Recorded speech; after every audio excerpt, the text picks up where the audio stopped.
What is a stroke? It is a sudden numbness or weakness in the face, arm, or leg, especially on one side of the body.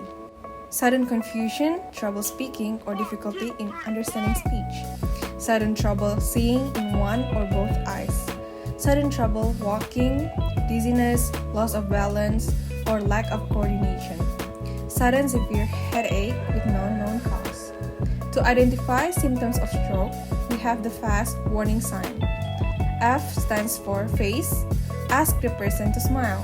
Does one side of the face droop? A for arms.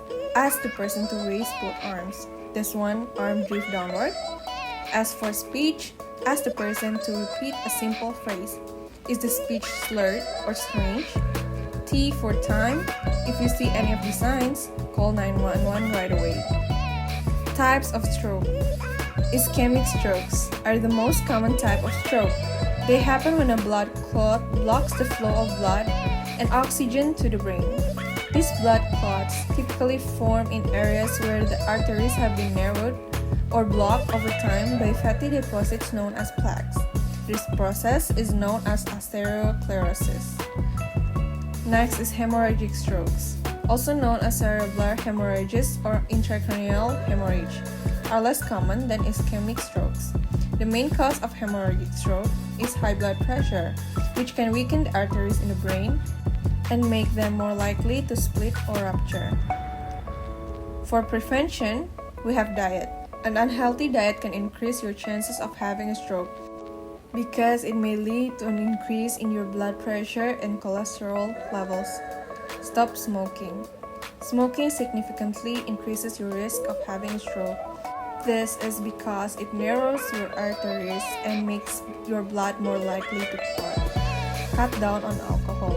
Excessive alcohol consumption can lead to high blood pressure and trigger an irregular heartbeat or atrial fibrillation, both of which can increase your risk of having a stroke. Next is exercise. Combining a healthy diet with regular exercise is the best way to maintain a healthy weight. Regular exercise can also help lower your cholesterol and keep your blood pressure healthy.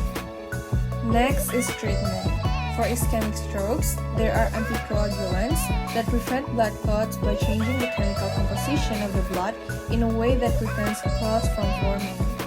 There is thrombectomy. The procedure involves inserting a catheter into an artery, often in the groin.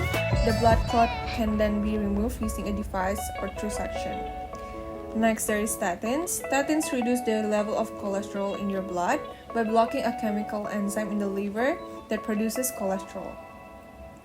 For hemorrhagic strokes, there are surgery. Occasionally, emergency surgery may be needed to remove any blood from the brain and repair any burst blood vessels. This is usually done using a surgical procedure known as craniotomy. During a craniotomy, a section of the skull is removed to allow the surgeon access to the source of the bleeding. The surgeon will repair any damaged blood vessels and ensure there are no blood clots present that may restrict the blood flow to the brain. Stroke strikes fast, so should you.